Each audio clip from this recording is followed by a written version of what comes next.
Okay, right. So, like I say, Keith's very kindly put together a presentation on composition. So over to you, Keith. Okay. Okay.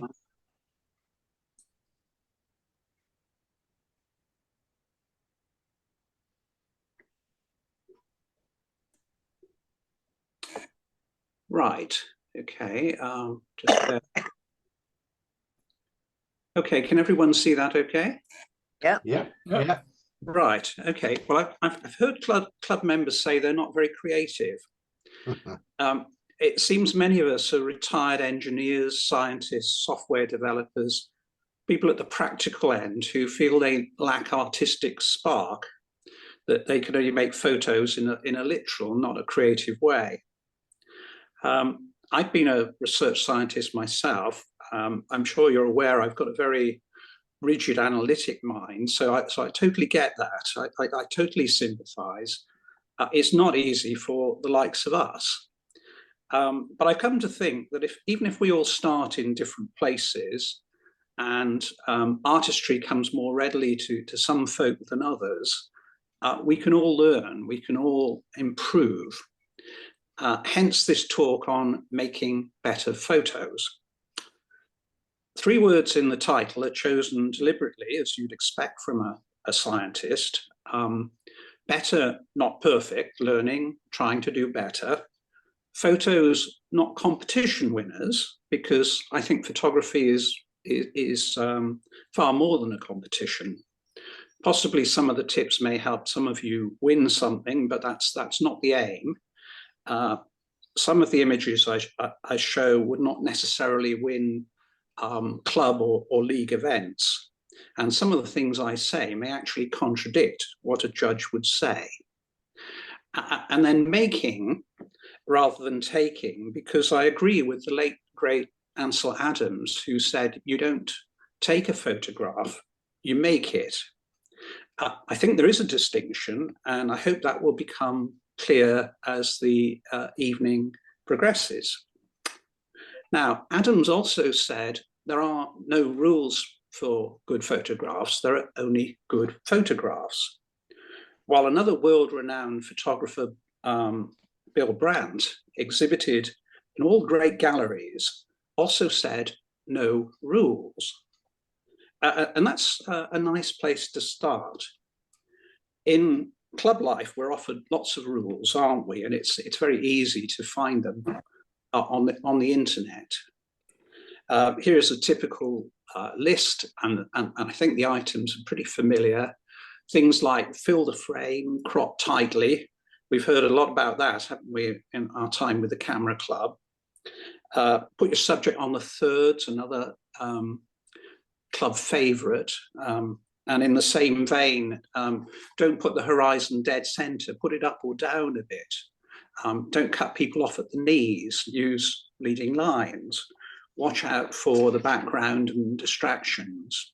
Look for symmetry and patterns. And I could add my own things like allow space for your bird, train, or person to move into.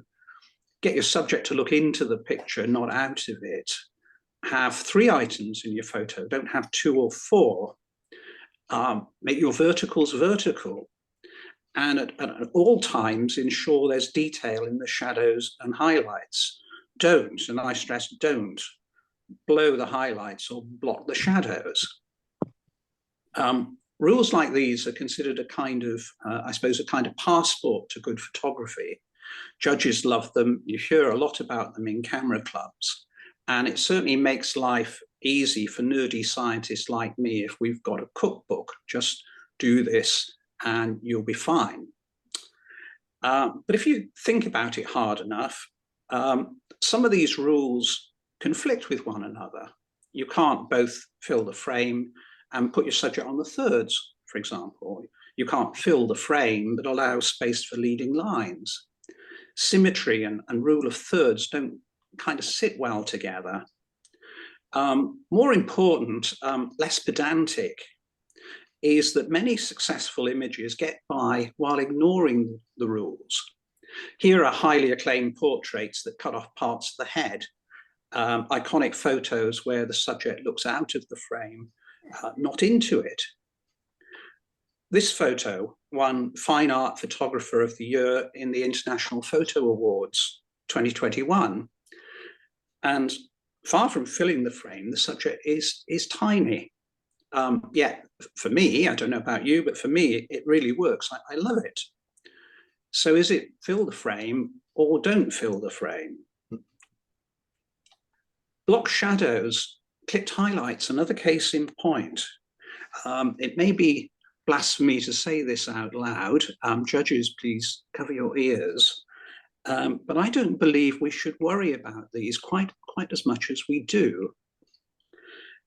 Photos in this slide and the next one are from my new favorite photographer, Alan Schaller. And really annoyingly, if you like simple rules, the areas of pure black and white in his photos seem to make them better. They seem to add impact rather than spoiling them. This guy is one of the world's top street photographers. He's got 500,000 followers on social media, and he blocks his shadows all day long, and he gets away with it. Rule makers would have us use short telephoto lenses, so-called portrait lenses, for portraiture, because their geometry is natural. But high-flying professional photographers often use wide-angle lenses, and they distort the geometry. They flout the convention, and they get away with it. But this photo by the world-famous photographer Cartier-Bresson really takes the biscuit, in my view. It's ranked by Times Magazine as one of the top 100 most influential photos of all times. But what would a league judge make of this? Let down by the sky, you'd say. That clock tower's not sharp. Hasn't he heard of noise reduction? It's pretty grainy. And the figure's blurred, wrong shutter speed. And then Gary would come along and he'd crop a bit off the bottom. One of the 100 most influential photos ever. What is wrong with these people? Don't they know the rules? And what's dear old Ansel going on about when he says there are no rules?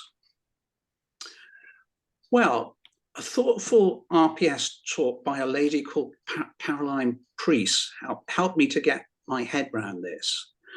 Like me, Caroline wondered where the rules come from, why do they work, are there exceptions, or other rules we're missing out on?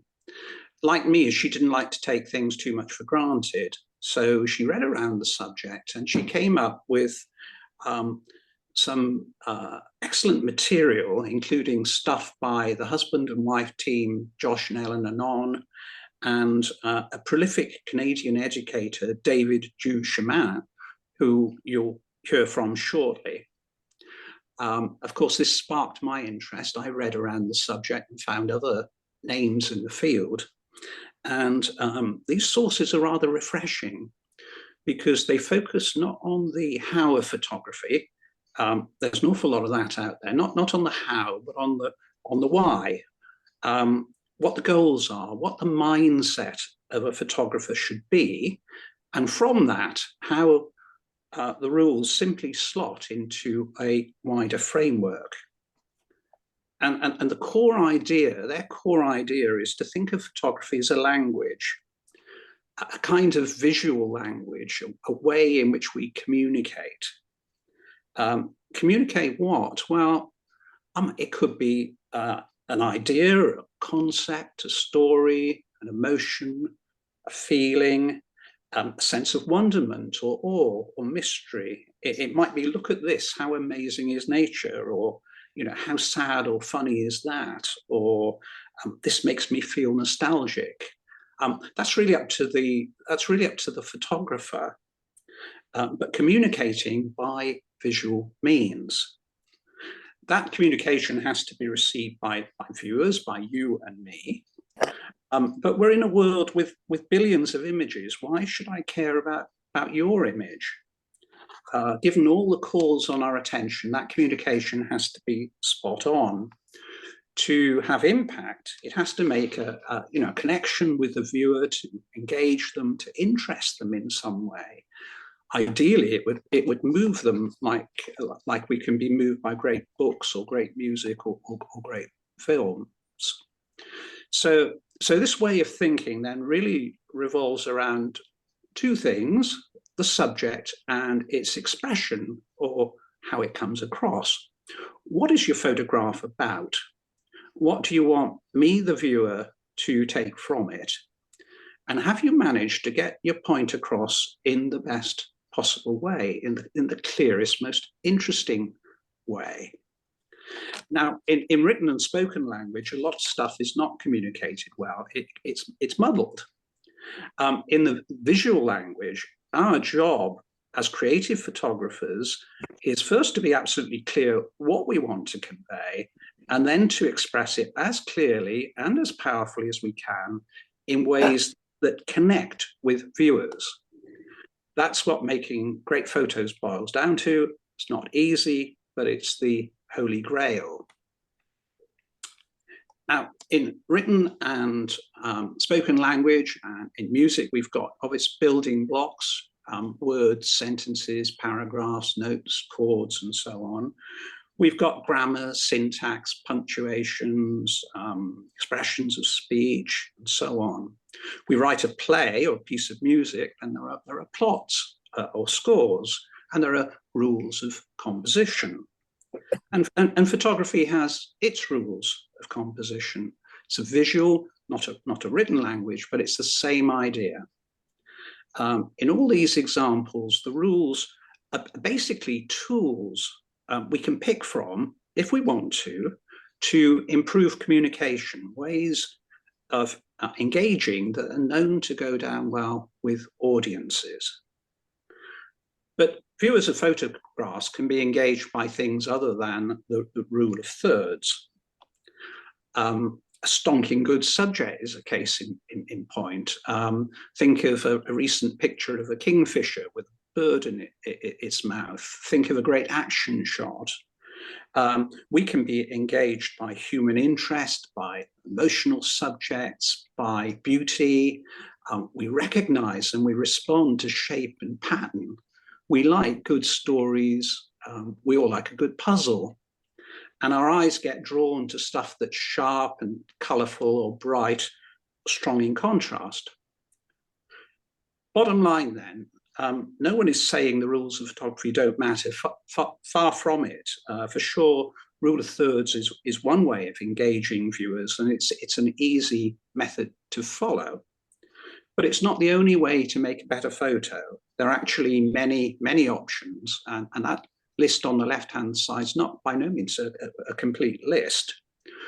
The choices include, but are not limited to, the rules. And that's why doing something other than the rules can also make a successful photo. The bigger thing to hold on to, the thing to focus on, I think, is subject and expression. What is my photo about? Have I got that across as well as I could?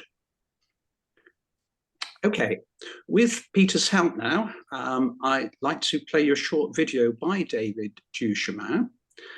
He's a bit of a salesman, and I apologize for that. He is, in fact, advertising a $350 course to you, but if we look beyond that, he's a good guy. He makes a number of these points really well. And I like his thinking, and it's certainly helped me with my photography. So, Peter, can you show the first video, please? Yeah, if you can unshare your screen, please. Yeah. Okay.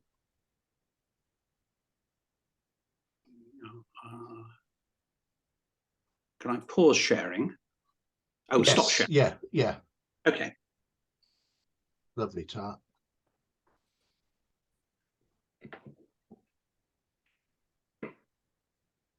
Okay, you can all see that, yeah? Yeah. And you should get the sound. At a certain point in our photographic journey, we all come to the sobering realization that there is so much more to making great photographs than just knowing how to use the camera really, really well.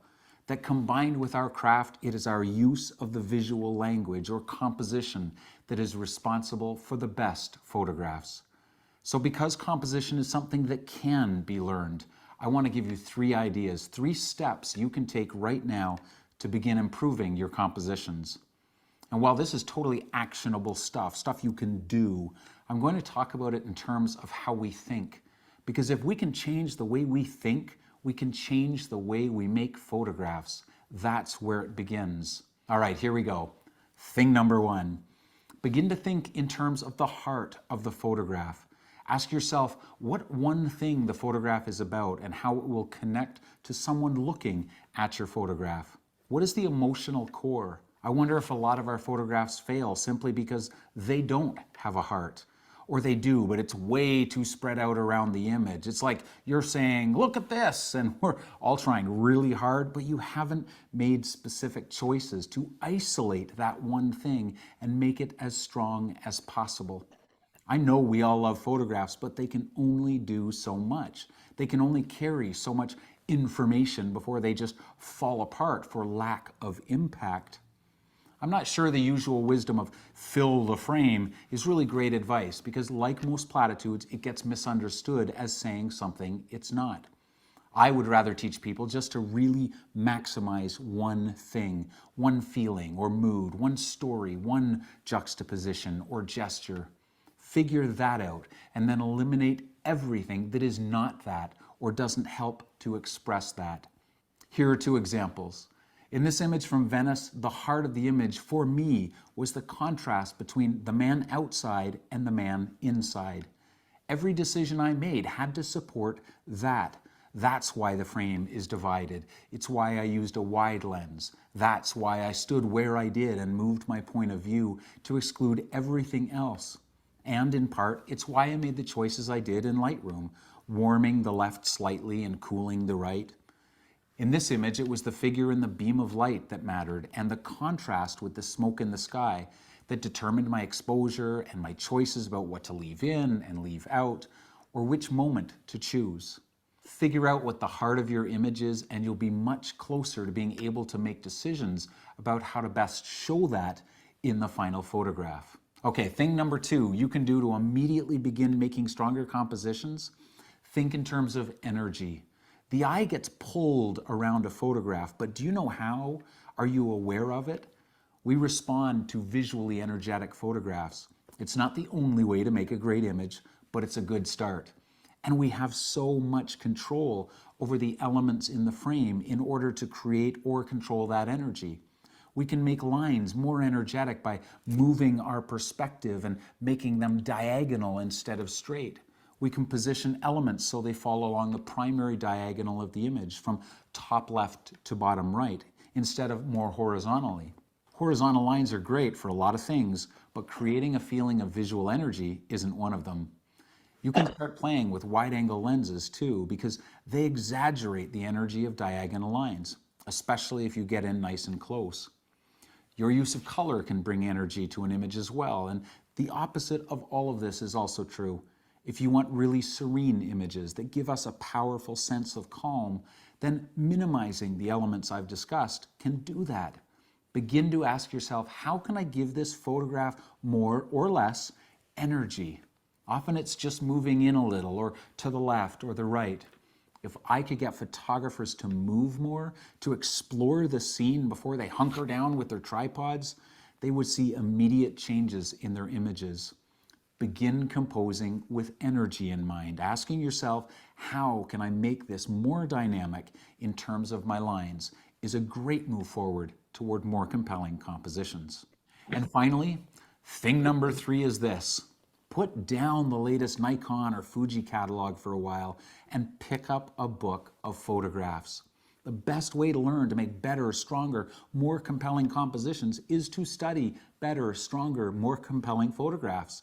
Look at them, study them, really read the images. We're so used to consuming photographs quickly. We look, we like, we click, we move on. That might be because we're looking at a great many photographs that are as uninspiring as they are uninspired. But it's also just become a habit, and it's no way to learn about photographs. The way to learn is to really spend time to look for hidden details, to ask what we feel or think about it and why, to ask what elements we see there, what kind of contrasts, what kind of stories or repeated elements. How did the photographer create such depth, such tension? All of this stuff teaches us. It expands our vocabulary and gives us new possibilities. It gives us new challenges and new ways to jump the ruts that we get in. And most importantly, it gives us the same tools which the master photographers of the last 100 years have used. Not the cameras and the lenses, but the visual language. It's not hard stuff. It's just that no one talks about it. I want to talk about it. Studying great photographs and asking yourself what makes them so compelling will get you yet another step closer to more captivating images. In a few days, I'll send you a quick email with a second video to show you 3 ways you can learn to see better, to recognize the elements and possibilities that together make the more compelling compositions we all want. But before I do that, do me a favor and leave a note in the comments and tell me what makes a really captivating photograph for you. What kinds of things really light the spark for you? Then grab the camera and go make something beautiful. We'll see you next time.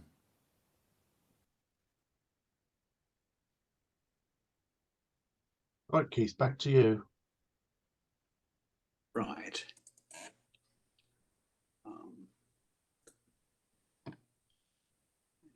Okay.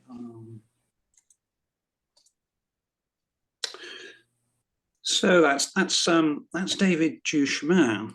So a couple of points of clarification there.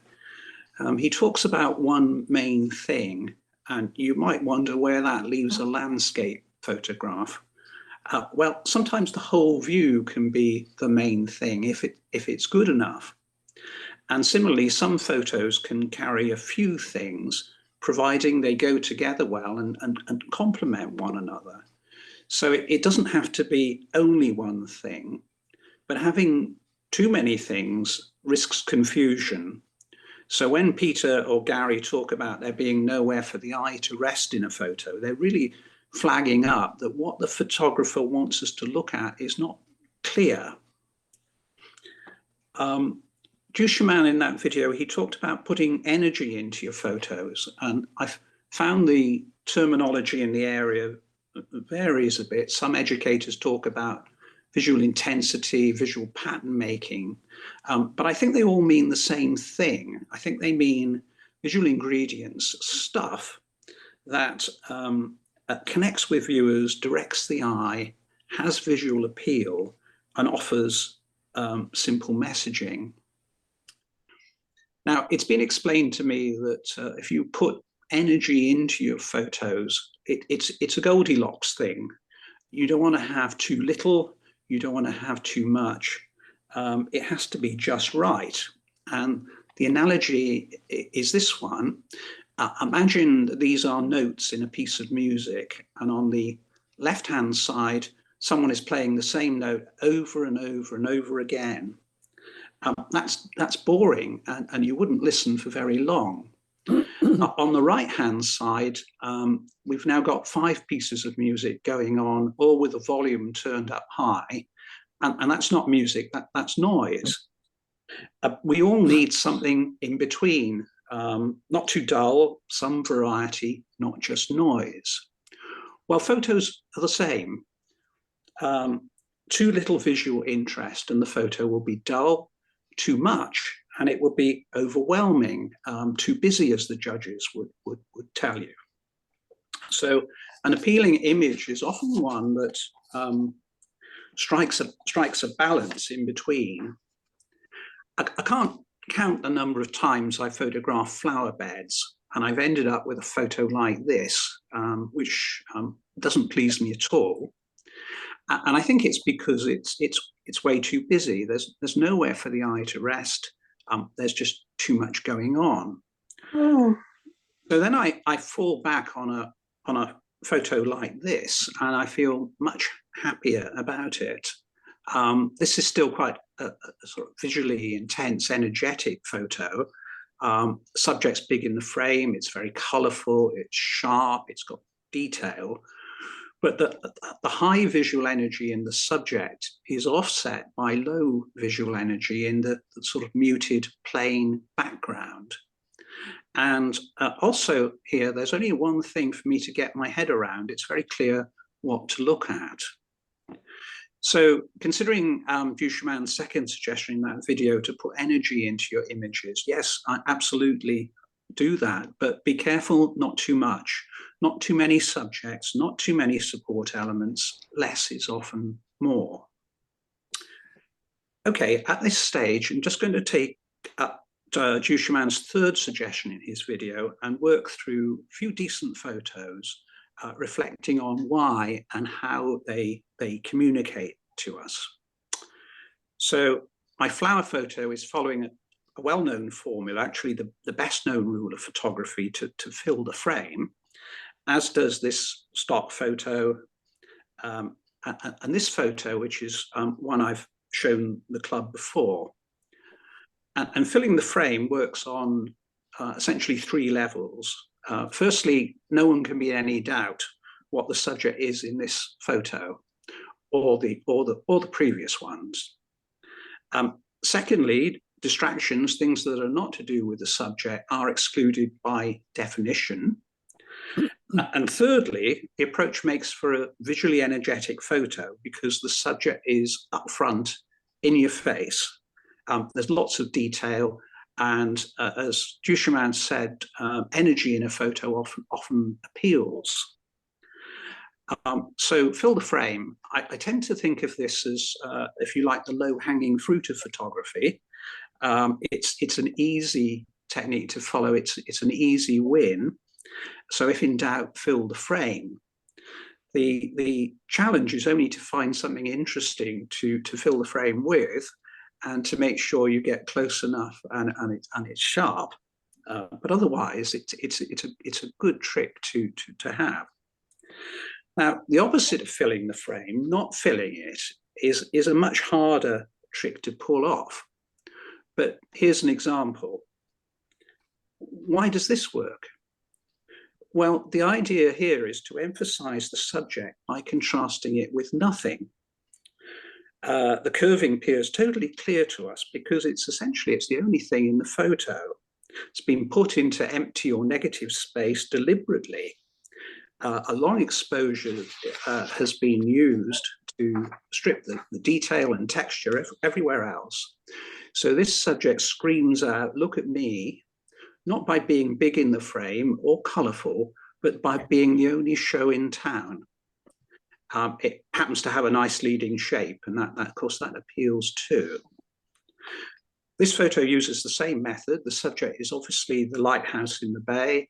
Again, a long exposure to remove detail, a lot of negative space, leading line as the support act, pointing us to the main subject. So this is minimalist photography, and to work, it has to look like a deliberate choice. If you get stuck somewhere between fill the frame and nothing in the frame, it can look a bit weak. So this is a challenging type of photo to execute compositionally.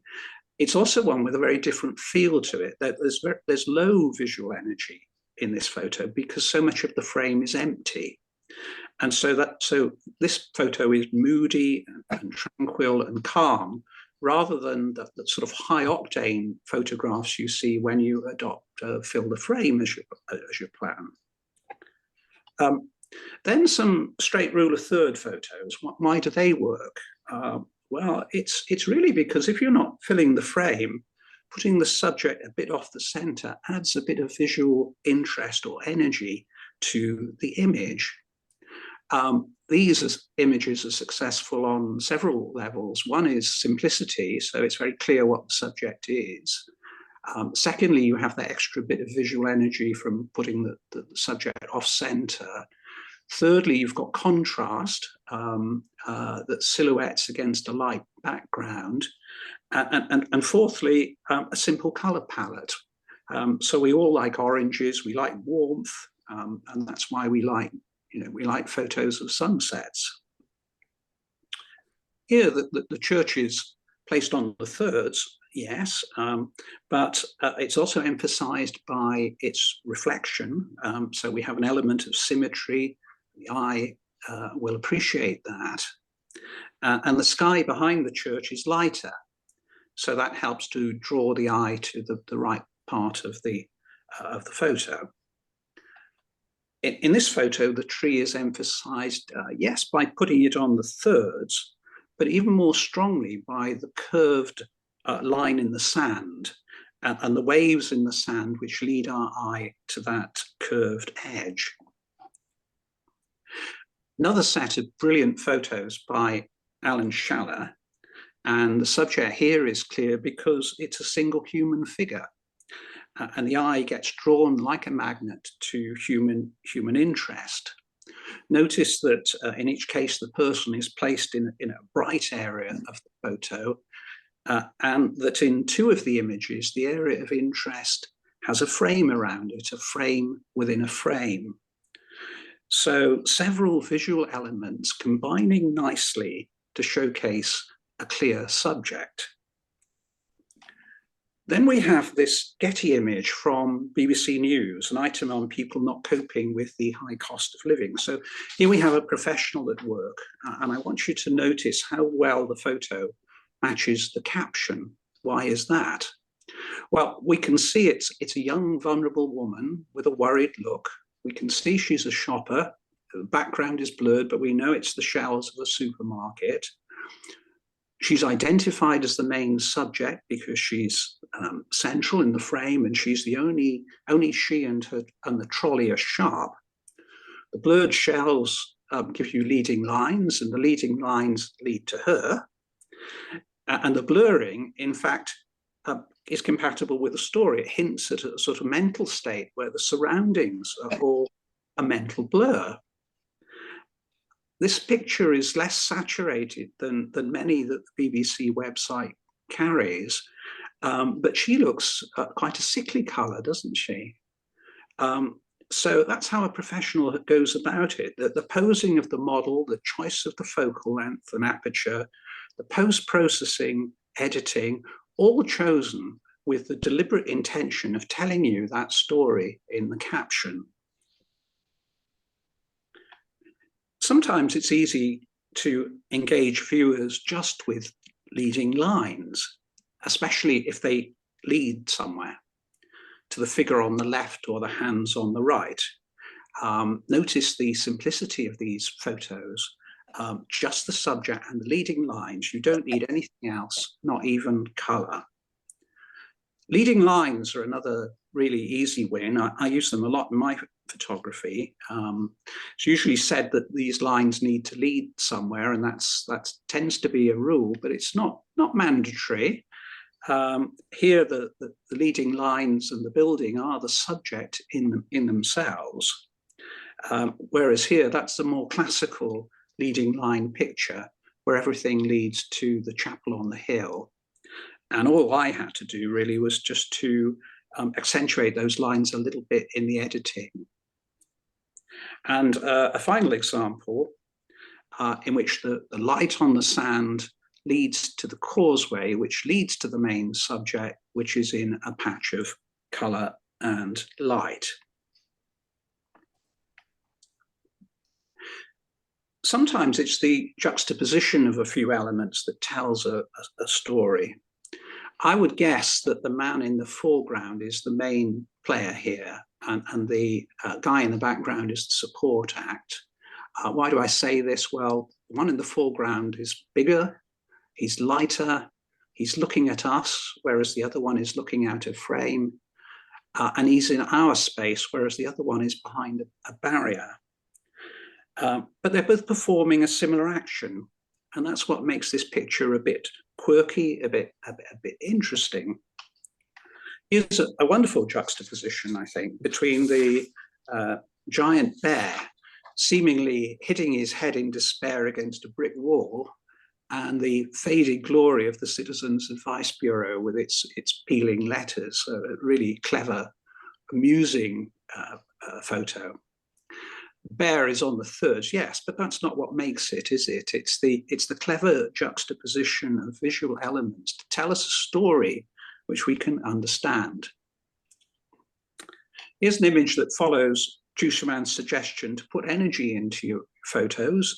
It does it by distorting perspective using a wide-angle lens, and by a very brave choice of camera angle to give these dynamic diagonals across the frame. The wonderful Alan Schaller, of course, is no stranger to dynamic perspectives. So here are another great set of photos. Notice also his frame within a frame trick again, his clever use of pattern and repetition. Another great street photographer, said to be the best in Germany, is Siegfried Hansen, who is a master of carefully arranged elements.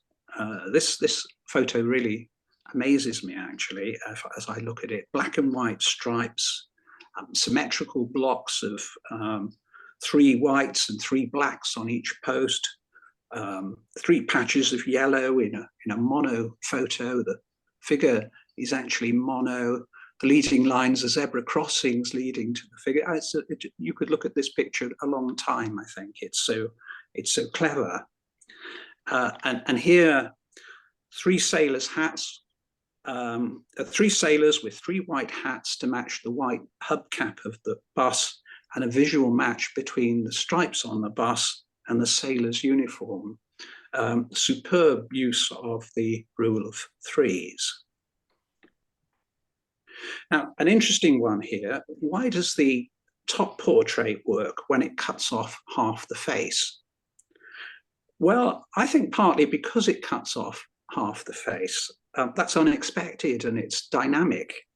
It's done in a way that we can see it's deliberate, not an accident. And of course, the photo has the other strong elements, clear subject, free from all distractions, and human interest. And we all get drawn to faces, we go immediately to eyes in a photo, and that's the only place that your eye can go. There's nowhere else in the photo for it to rest. Notice that it's breaking several rules, not on the thirds, cutting off the body part, yet we live with that. It has impact because it's interesting, it's visually simple, and it's easy to follow. I mentioned Caroline Priest, the RPS lecturer, earlier. She produced the film strip at the bottom, and she asked the audience which photo they preferred. The left one is obviously the classic club picture. The subject is not in the center, but heading into it with space to move into, as they say. The middle one, well, that would be too symmetrical for some judges, while the right-hand one, by club conventions, I think would be a kind of no-no. Too close to the edge of the frame, heading out of it, not into it. Well, I don't know what you think or what a judge would say, but most of the audience preferred the right-hand image, and I did too. Again, the content, the story is simple. All of these are acceptable pictures, but for me, the right-hand one just has that extra bit of energy about it because it's an unusual placement of the subject. So, considering the photos I've just shown you, clearly the rules work, but clearly breaking them also works if the building blocks are in place. If we ask ourselves what one thing the photo is about, if we make specific choices to showcase and emphasize that thing, if we include visually interesting elements that complement that thing, and if we ruthlessly eliminate distractions. Now, I've mostly shown you examples of photos made better at the taking stage, choosing what to photo, how to frame it, what elements, how to arrange them. I haven't touched much on shutter speed, depth of field, lens.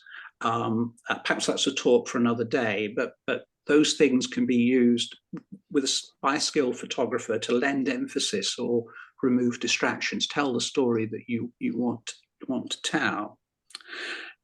But having imparted all this wisdom, I'm afraid many of my photos are still not that good. They end up on the cutting room floor. And I expect you've got your share of photos that excite you and other ones that disappoint you. Selecting the winners is part of the learning process, I think. And here I would do a David Duchemin if I were you. If one of your photos appeals to you, try and analyze why. Reflect on it. I think you'll find that the winners tend to follow the ideas of this talk more than the losers do, and that the ideas will help you make better choices about what to show to other people. And then finally, in a talk about making better photos, I can't ignore the editing stage. Editing won't work miracles. It won't turn a bad photo into a great one, but it can often make a good photo into a better one. In fact, unless your camera work is exceptional, I think almost every photo can be made a bit better through editing. So it's a skill worth learning. Now, other club nights have focused on cropping and healing to get rid of distractions, and that's a really important thing. But so much more can be done to draw the eye to the parts of the photo you want the viewer to notice and away from the parts that you want to hide. So it's time now, Peter, to show the second video, which is on how simple edits can be used to direct and draw the eye. Okie doke. If you So I'll try and unshare. pause your share or whatever. Hello, my friend. Hello, my friends. What am I doing? Right, okay.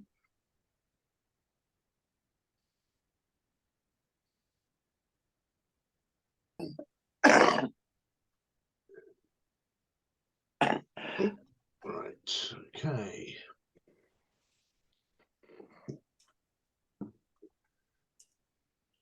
Just make sure you can hear that. Hello my friends, how are you doing? Today I'm going to show you the 5 most Can you hear that okay? Yeah. Yeah, fine. powerful adjustments to guide the human eye. My name is Olivio, I'm a professional designer sharing my industry secrets with you, so maybe subscribe to my YouTube channel for free. So the human brain works in a very specific way on what grabs our attention, and as artists we can use that knowledge to create immediacy in the picture, to create a presence, to create expression with that and a story. So this is really powerful. It is really important to understand. And I have selected this picture where we have the woman in front of a very busy background. I've created a very basic mask around her and around the background to separate that out. So this is just a basic example on how these adjustments are applied. Afterwards, we are going to apply to this image here, which is beautiful but very evenly lit, so the eye is kind of not knowing where to actually look, and we will fix that. All right, so let's start here. Now, the first important thing that helps our brain and really attracts our attention is the difference between bright areas and dark areas. The reason, of course, is because we can't see in darkness, so our eyes first check out the areas that are bright to identify what is going on there. In that regard, we are kind of like moths being attracted by light. So look at that. When I use an exposure adjustment here, and then I make the woman darker, you can see how she moves and actually melts into the background. There's a lot less attention on her all of a sudden, while when I do the opposite and make her a bit brighter than before, you can see how she's pushed towards us, how our eyes are now really attracted to her, to look at her, right? Let's go here to the background, and you can see if I make the background a little bit darker like so, this even separates them more. So all of a sudden she is the clear center of attention while the background has moved backwards a lot and grabs a lot less attention than before, right? So this is, like I said, a very basic example, but it shows you how powerful light areas and dark areas in a picture can be. Now let's look at the next way to guide the eye, and this is vibrance and saturation. I've actually made a video about what's the difference between these two. Now, for the background, we are going to use saturation, and you can see here, if I reduce the saturation and the background basically becomes black and white, that we pay less attention to the background. Again, this is because our eye is interested in color. The reason for that is because not just that colors are beautiful, but that we get a lot of information for colors. We get a lot of understanding about our world from the colors that we are seeing, right? So, for example, if you see a fruit from the distance, to know if it's an orange or a citrus fruit or an avocado can be done by the color. Without color, it's really hard to understand what is actually going on around us. So this is why the eye really likes to look at areas that have color in them. If I reduce, and in this case we want to use vibrance because these are the skin tones, but if I remove the vibrance, if I reduce the vibrance, you can again see how much she sinks into the background. Also, what you can see is that she feels a little depressed, more lifeless, because there's less color in the skin. She feels a lot more muted, also emotionally. So you can see this also has a huge impact on how we relate to that person, how we identify the feeling, the inner emotions of the person that we are looking at. If I heighten the vibrance, on the other hand, and suddenly we see these very vibrant pink reddish lips that pop forward at us and the beautiful skin that now has a lot of color in it, she feels very happy and vibrant and positive. So this has changed the image a lot. Again, if I push the saturation of the background up, you can see that now also the background grabs a lot of attention. So you can see how powerful that can be. Let's go to the next one here, the cool areas, the warm areas. Now, why does that work? Why is this important to us? Of course, because we also like situations where it's warm, like summer, being at the beach, sitting at a nice fire, all these kind of things feel really good to us, while cold areas don't feel that good. If I reduce the color temperature of her, you can see how we have now less interest in that person. The eye is less guided towards her, while when I go into the other direction to make it a lot warmer, you can see that this now feels a lot more sympathetic, a lot more interesting. We are guided a lot more towards looking at her, and you can again use that to guide the attention. Now, what you want to do here with the warmth and the coolth, but also before with the vibrance and the saturation, is that you want to create certain areas in the picture that are more saturated, that are warmer, or that are less saturated, that are cooler, to spread out the attention, to guide the eye, to create a story, to create a different expression in different areas of the picture. So use that sparsely, don't overdo it, and use it where you actually want to have that kind of attention. So don't just apply this setting to all of the picture in the same way, but rather create it and then paint it in as a mask with your brush to the areas where these things are actually needed. This goes actually for all of these settings, by the way. All right.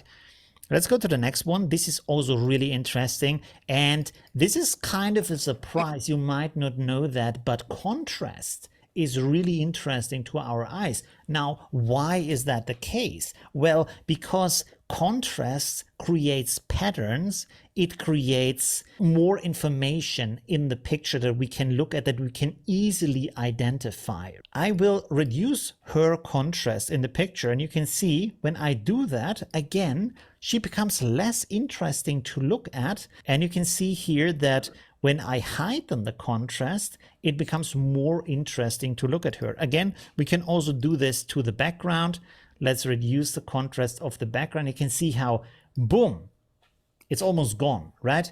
there's such a huge difference between a high contrast background like this. You can see how powerful, how screaming this is. This is also why contrast can be very loud, very aggressive, very in your face, right? While reducing the contrast can make areas very soft and quiet, right? So this is a really interesting technique to do that, and to create areas that grab our attention or where we want to push the attention away from these areas. Here is the last one, and this again might come as a surprise. Now, the first one, not so much. Of course, we know that blur is going to keep our attention out because there is just not that much information to look at. And you can see there is a repeating pattern in all of these.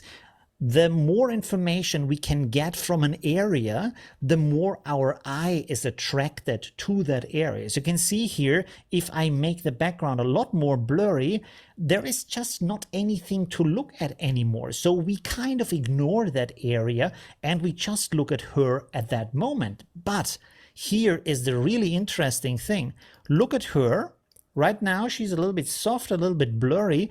But now if I make her a lot sharper, you can see that again, our eyes are a lot more attracted to that area. Look at that. Suddenly our eyes like, whoa, you really look at that area like, there is so much detail. This is also another important thing you want to understand. Detail is a lot more busy.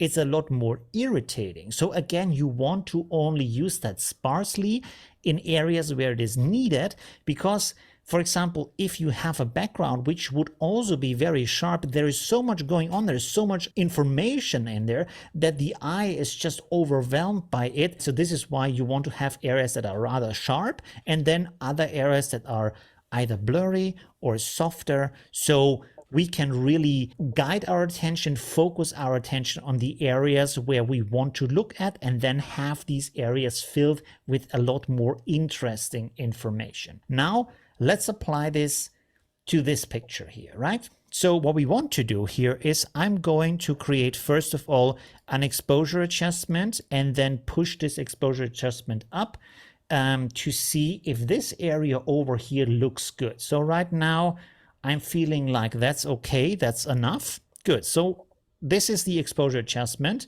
It's right now applied to all of the image. So I'm going to go to layer and invert. So this now is applied to none of the image, right? The next steps I'm going to do is to use a normal paintbrush and set it to the color white, and then make my settings here. For example, let's make this a little bit smaller, like so. Make it a little bit harder.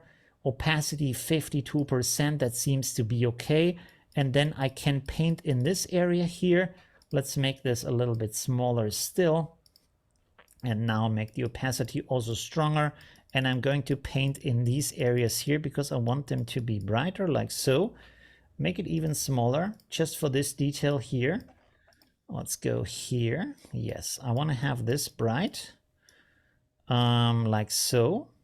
But not this area. As you can see, that's too much. So let's cool this down a little bit. Let's bring this back. I paint this in black. So I'm going to mask this out again. So the effect is not applied to that area. Also here, we don't need to have this. Okay, let's go to white again. Let's apply it to this here, these stripes.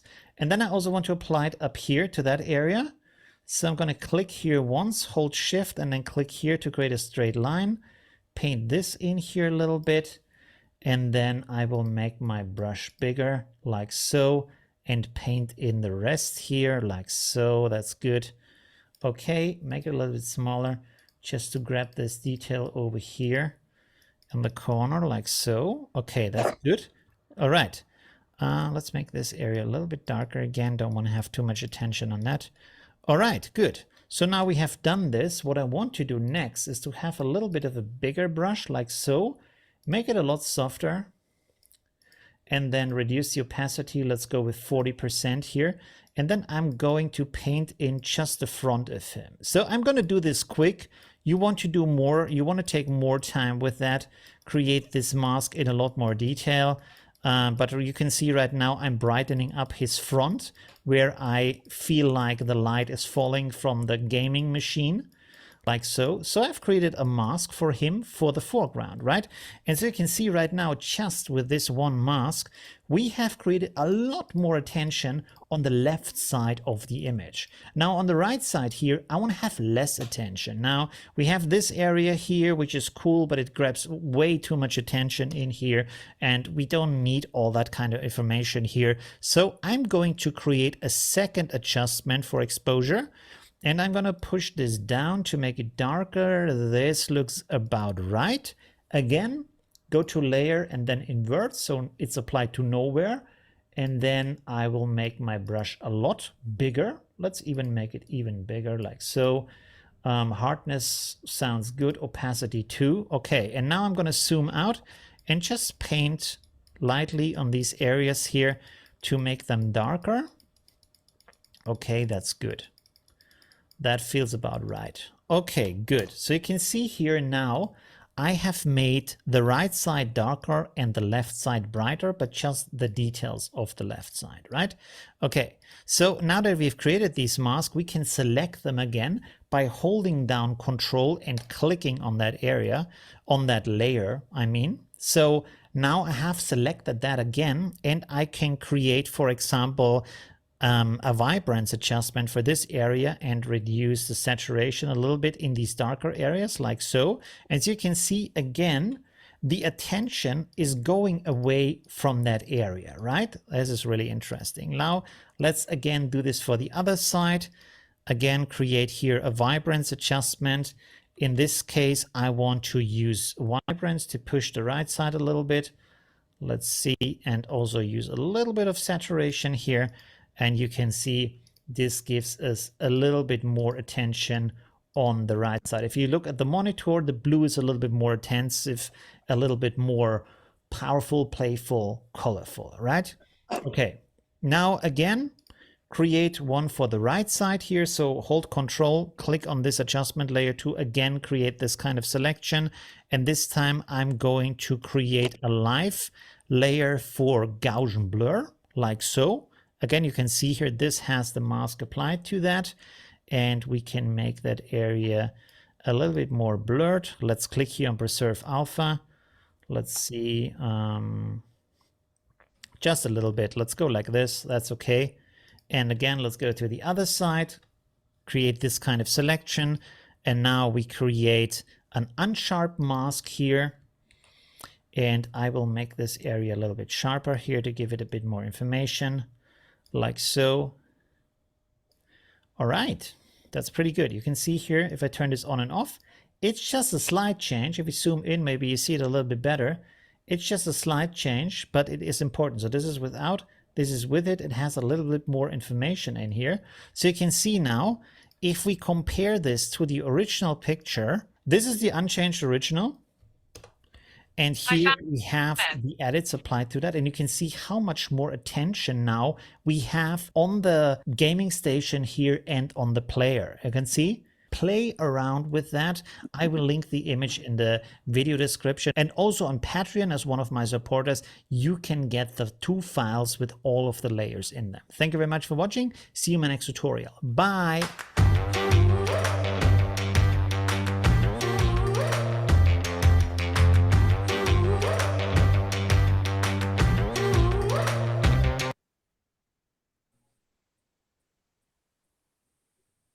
Right, Keith, back to you. Right.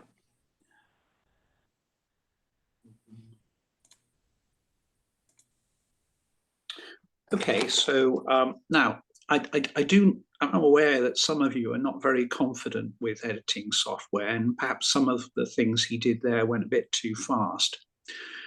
I don't really want that to worry you. Tonight, I want us to focus on the why rather than the how.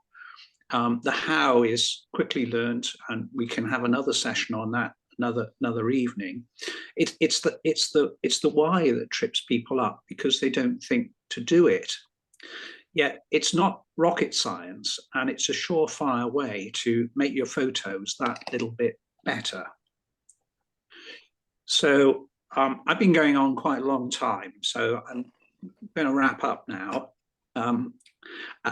So to summarize, be totally clear why you're taking your photo, what's made you pick up the camera. Make clear choices.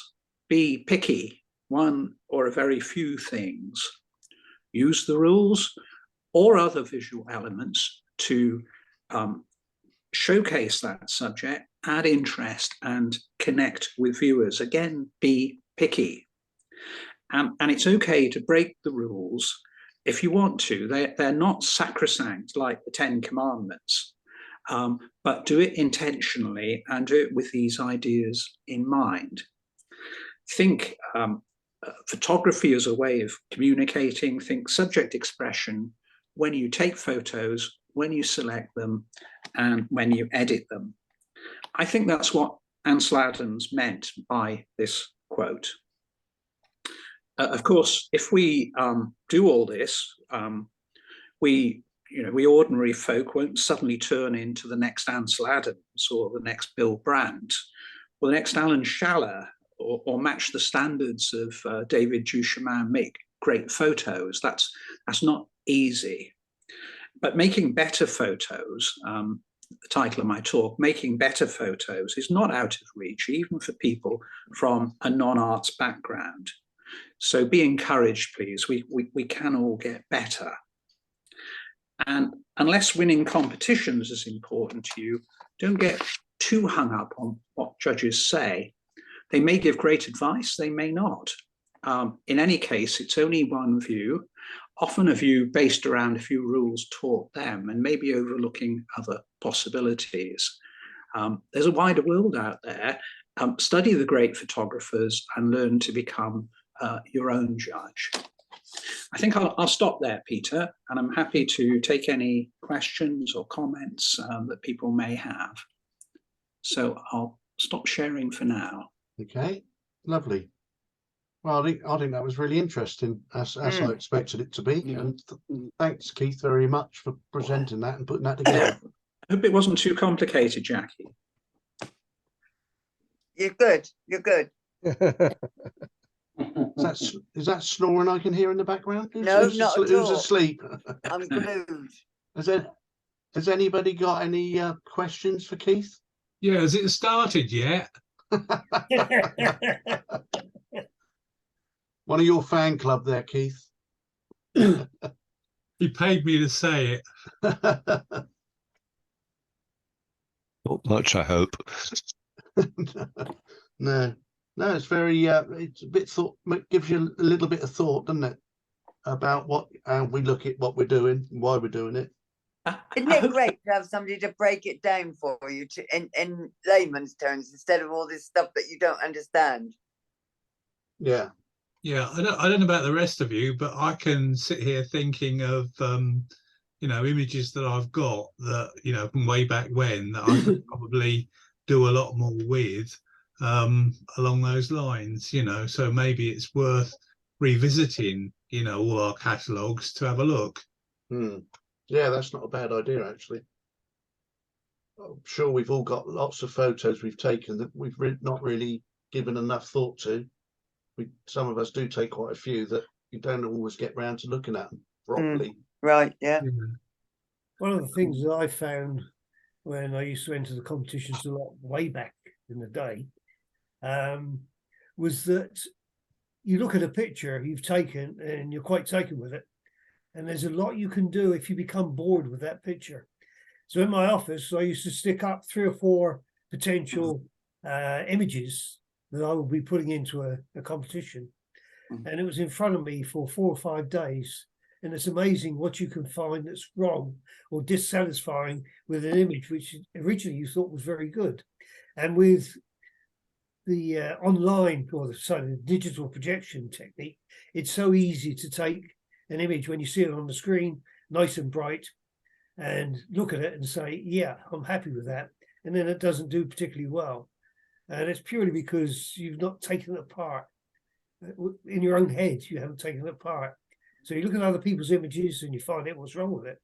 But just given time, you can take your own images apart and then start to reconstruct them, which is what the guy was doing with the gaming machine guy. He looked at it, seen what was wrong with it, and then he took it apart and rebuilt it. Yeah. Do you remember some years ago we had a thing where Peter sent round an image, I think it was of a church or a wall or something, and we were all challenged to do something different with it. Yeah. And we all did, you know, different things, but the one that really grabbed us all was Trudy's version of it, because she did something completely different to anybody else. And I was quite struck with that at the time, that, you know, what you could get out of that one image. Yeah, that's always a good exercise. I think it's quite interesting when we do, because we've done that a couple of times, I think. Yeah. And it's interesting how different people perceive what they can get out of it just by a bit of post-processing. Yeah. Bit like in the last video when he just showed you the difference, a little, just some slight changes to the background or to the main subject can make a big difference to how the photo is perceived, doesn't it? And how it actually looks to you as well. I'm trying to keep the talk reasonably short because it's a very big topic, but this idea of the subject and its expression is quite a flexible one. So suppose your question is, would my picture look better in black and white? Well, is your subject color? Is your subject light and shade? Does color help the expression of your photo and make it that bit better, or is it a distraction? Is it part of the story or not part of the story? You know, once you start thinking in this way, it's quite, I find it quite helpful. I found it helpful when I go out in the field with photography. You know, I look at something and it catches my eye, and I think, oh, I'm going to take a picture of this. And then I think, well, wait a moment, what is it you really like? And so having taken my first photo, I then think again and take another one, and I get closer and closer to you know what it is. And then I think, well, and it's helpful actually to try and think of it, if there's a story there, to say, well, what is the story and how can I bring that story out? And I've tried to do that in my photography more and more, and I think it's helped. I do think it helps. I think lots of you are nature photographers, and that the challenges of composition are not so great. I don't think. I think that the challenges are different ones. They're technical ones. They're field craft and good equipment and being able to get sharp big images and things like that. There's plenty of difficulties, but composition is not particularly one of them. But if you want other sorts of photography, this framework I think is quite helpful. Yeah, it was. I think it's given us some good ideas. Obviously, I'll get the video up onto the YouTube site, so you'll be able to revisit it and go through it at your leisure, because there's always things in there, and it's difficult to take it all in one go. So it's always nice to go back and listen to it again. Maybe, you know, the next competition, or we should have a competition where we don't say anything like, you know, crop this, or this is too busy, or, you know, it's not on the thirds, and, you know, all the things that Keith highlighted. Maybe we should, you know, have competition that we, you know, we judge it for impact, maybe. Possibly, yeah. Because each photo impacts different people different ways sometimes. I think you'll find that impact is probably a composite of all those things. You see, it's all subliminal. You look at a picture, in 2 seconds you think this is an impactful picture, or this is rather a dull picture, and a lot of those things are contributing when you break it down. Yeah, you possibly you sometimes you look at something and you like it and think it's well done, and you think you'd like to have done that yourself, and you don't really give a thought to what's pushing you that way. Yeah, the way you're thinking about it, I guess. Don't know. Very thought provoking, actually. Yeah. Tis, if you sometimes you think if you think of all these things you got to do, and with the camera setups and that, it's a marvelous feat really that we actually take some photos sometimes, isn't it? Stand there thinking, oh, sort of leading lines, what's my subject and all that. Time you thought about it, especially with bird photography, the bird's gone. Well, I think Colin will take us back to the time when you only had 36 goes at it. Yes. You know, you've got fantastic technology in your hands. You can take any number of photos you want, you can practice all you want, see the results straight away. Yeah, great, isn't You know, it? and then you've got the internet with all these great images and videos. You know, Yeah. there's a lot going for us actually. Yeah, I remember back when it was all film, and you take a couple of rolls and send it off to get it printed, and you great expectations of what's going to come back, and you normally 9 times out of 10 you're quite disappointed. Yeah, but what's interesting is the fact that when we had film, we gave a lot more thought to what we were going to take a photograph of, because A, it was expensive, and B, we wanted to make sure that when it did come back, it had been worthwhile. Whereas now we just fire off 100 frames and then see if we got one in it that's any good. That's right. Yeah. Yeah, but it's still, Gary's gone from one extreme to the other. Gary used to carry a wooden camera around with him when he went on leave from his ship up in the Highlands of Scotland there, and spend hours carrying that around. And now he's got a camera that takes 1,000 frames a second. You know, so he's gone from one extreme to the other. Well, I read a really interesting in-depth article about Ansel Adams. When he went on a photography trip, he often took a train of donkeys to carry his equipment. So you can see why he had this sort of 8-point method before he took a photograph, because by the time he got there with the plates, and he was using a plate camera as well, it wasn't necessarily in the early days, it wasn't a film camera. He probably spent 5 days taking 8 exposures. I don't know about what the actual numbers were, but that's why he was an advocate of the style that he adopted. Well, all that went out the window with the electronic shutter and digital media, didn't it? You know, Slightly before that, they used to have to coat their glass plates with a liquid chemical. Yeah, they could actually take photographs. Yeah, things move on. Yeah, it has slightly progressed from that, hasn't it? I can make some comments about judges, because I do a writing competition and we judge each other's. And it's quite often you get somebody say, oh, I really like that bit, the way you describe that character. And other people say, no, that character doesn't ring true. You know, you should have put in more detail or maybe less detail. And so you get conflicting views from different people about the same thing. And the really bad thing is if nobody comments on your stuff and you know it's bad and it's boring and you got to do better next time. Yeah, very true. Bad comments are better than no comments at all. Yeah. is that bad comments or comments that say it's bad? Comments that say it's bad. Not quite the same thing, is it? Well, I think it is. Oh, They're okay. criticising my stuff. We never make a comment to say that it's bad, because there's not really any bad photos. It's just how you perceive them sometimes yourself, isn't it? Yes, then. Yeah. You know, different people do have different opinions on different photos, but doesn't mean that either of them's right or either of them's wrong, really.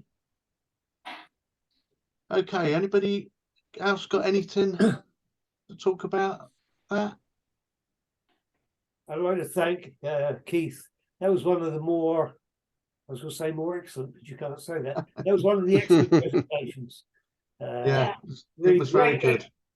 I enjoyed it very much. Well, Yeah, you'd be thank you, pleased to Keith. know that I've agreed that he's going to do one a month for us until the end of the year. He doesn't know that yet.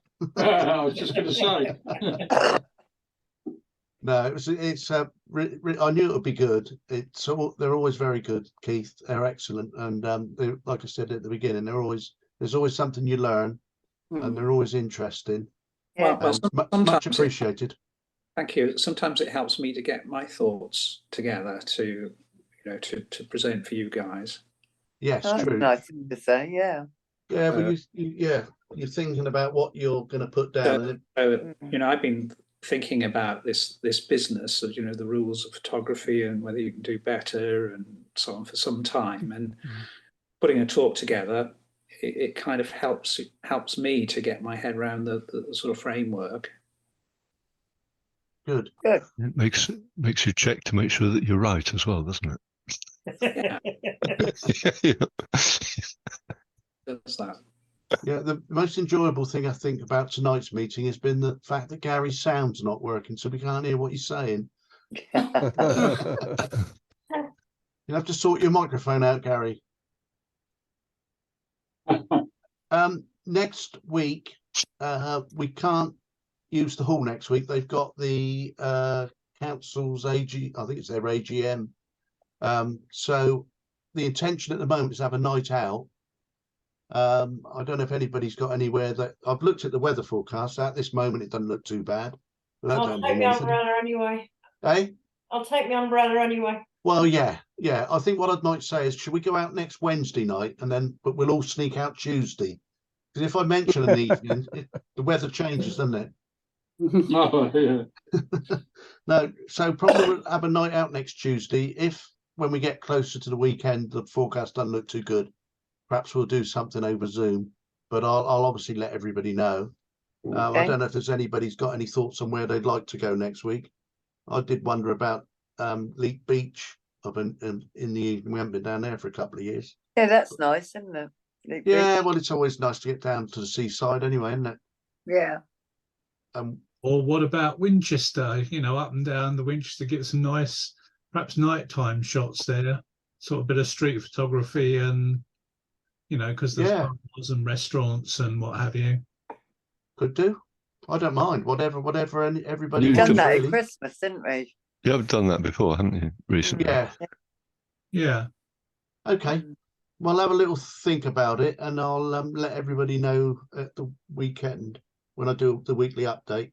Probably do it. I'll probably leave to do it Sunday if that's not too late for everybody. Then we got a better idea. The weather forecast normally changes about 3 or 4 times before weekend for next week, doesn't it? Okay. Bit unsettled at the moment, to say the least, eh? Yeah, that's an understatement. Yeah. Isn't that just all that rain coming down? Just doesn't stop. Did you see Okay. the news tonight, the weather forecast they had in Basingstoke. Oh my goodness. My drive is downhill slightly, and it forms a puddle in front of the front door.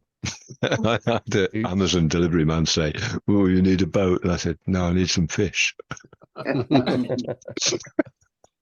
We've lost the top of our garden again. It's gone underwater again. Has it? Yeah, I mean, it dries out and shrinks back, and my wife can get to the greenhouse, and then it rains, and we got 3-4 inches of water up there again. Yeah. It just keeps coming down, doesn't it? Yeah. Yep. Never mind. Okay then. Well, thanks all for joining, and once again, thanks Keith for the presentation. Yeah, thanks, I Keith. think everybody enjoyed that. That was great. Thank you, Keith. Yeah. So hopefully see you Excellent. somewhere next Tuesday, everybody. Yeah, okay. Okay. Good night, everyone. Okay. Thank you. Bye now. Good night, Bye. everybody. Thanks. Bye. Bye. Bye.